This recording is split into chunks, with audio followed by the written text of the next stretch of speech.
What a good pup. That's what's up. What a good pup. That's what's up. What a good pup. That's what's up. What a good pup. That's what's up. Hi everyone. Anthony Fantano here, internet's busiest music nerd. And it's time for a review. Baroness, Yellow and Green. These guys are a Georgia band. This is their third full-length record. And if you're a huge fan of sludge metal and stoner rock, you're probably already familiar with their work and the beautifully orgasmic cover art that their frontman John Baisley has created for not only the band's records, but numerous other records for other groups as well that are just gorgeous. Now this is kind of a metal review, but if you're not into metal, you may want to stick around because you may be into what these guys are doing. Because on this new LP, the band kind of finds themselves in the midst of an interesting progression. Interesting, but not completely unique, because Baroness on this LP is going soft. Kind of walking down the same path heavy music heavyweights such as Mastodon and Torch have walked down with their new LPs, both of which are the most accessible in their respective discographies. Now, despite pulling together a series of tracks that are easily some of the sweetest this band has ever produced, Baroness has still not let go of their sense of ambition, their knack for epic presentations, because this thing is a double album, 76 minutes, 18 tracks. Across these 18 tracks, there's quite a bit of variety. There are some loud pounding riffs, quiet acoustic interludes, softer rock tracks, some pretty climactic builds. There are a lot of changes in mood on this LP. And there are some progressive elements as well, but I'm not about to tag this as a progressive rock album. There are tracks on here like Take My Bones Away that are in one way or another constantly in a state of shifting, of changing, doing something different. And there are songs on here that have really epic changes, like the track Little Things at 3 minutes and 30 seconds. Listen for that. This album does have its layers, it has its subtleties, but it's a pretty straightforward LP. Very straightforward considering it's 76 minutes. But even though this LP is kind of easy to get into, and for sure it's going to alienate some fans who are just unhappy with this thing because it's not scratching the same itches that Blue Album did, that Red Album did, I still think this LP is doing something kind of special. Rock that is this catchy, this straightforward, you know, forgive me for saying this, but I guess so simple.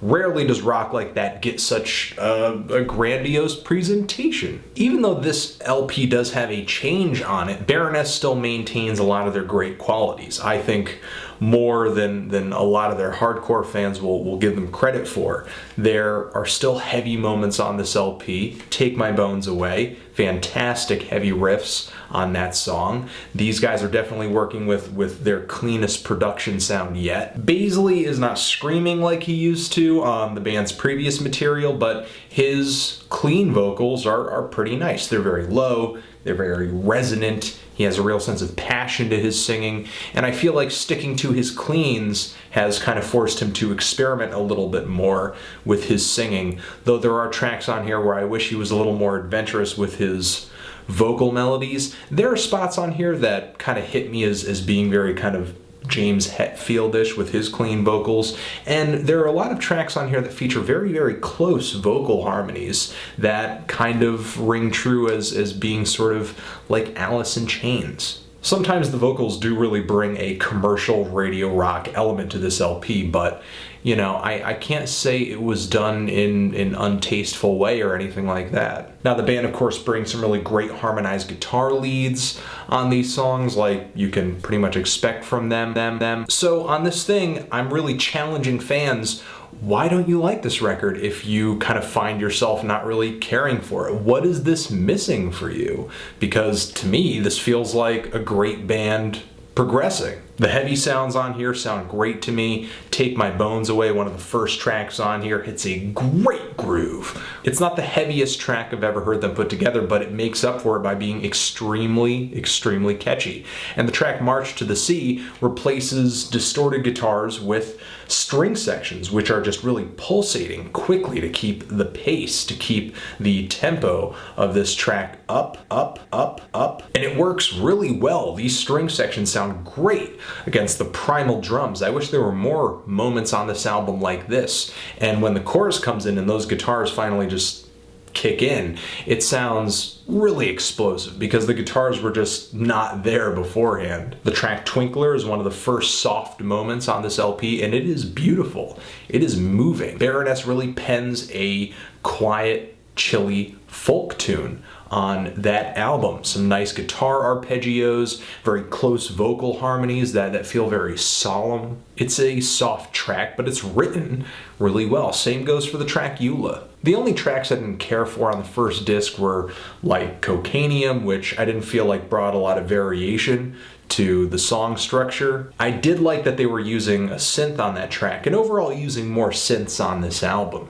The track Where I Belong, the intro to that track was okay. I feel like once they started adding more instrumentation instead of just those guitar chords toward the beginning of the track, it really started to get fleshed out and sound fantastic. And the vocal effects on Sea Lungs just ruin the song for me almost entirely. They feel really kind of obnoxious. I guess the band was kind of going for something watery sounding on that track, but it really just takes me out of the mood of the song. The second disc on here is easily the softer of the two discs. I think for some people it's going to be the weaker of the two discs, despite it really kicking off with a epic intro. I love the green theme. But a lot of the softer tracks on here don't hit me with the same kind of emotional impact as the softer tracks on the previous disc, for one reason or another. For one, the track Mountains, beautifully written track, beautifully composed track, and performed. But Baroness really kicks the song in the balls by taking the vocals, like distorting them, over-compressing them to, I don't know, get some kind of texture out of them. They just sound really noisy and unwelcoming, while all the other instrumentation sounds really clear, nice, especially the acoustic guitars. It just kind of kills the dynamic of the vocals and doesn't sound all that good. I think the only softer or sweeter track on this disc that I liked was the track which had a very forlorn melody and vocal delivery too that I thought was awesome, a really nice touch for the entire LP, really a standout song. Thankfully, the second disc finishes strong with the track The Line Between, which has a righteous hook. Totally a song I could kind of see the credits rolling to this album for. And there's a nice sort of instrumental closer, guitar closer too, that brings this thing. Overall, I like this LP. It is a long album, a long, ambitious album of catchy rock songs. Some more metal than others. This is Baroness's softest release, but only to a slight degree. Baroness stylistically and just sonically covers a lot more ground on this LP with those string sections, with the synths, with the cleaner vocals, and they cover all this ground with a lot of tracks. But the thing is, among all these tracks, Baroness does not really cut all that much fat, because I would say at least a third of the songs on here, in my opinion, kind of pale in comparison to the others. Admiring the band's new direction, not completely in love with the execution on every track though. Kind of feeling a decent to strong 7 on this LP. Have you guys listened to it? If so, what did you think? Did you love it? Did you hate it? Why? And what should I review next? Anthony Fantano, Baroness, forever.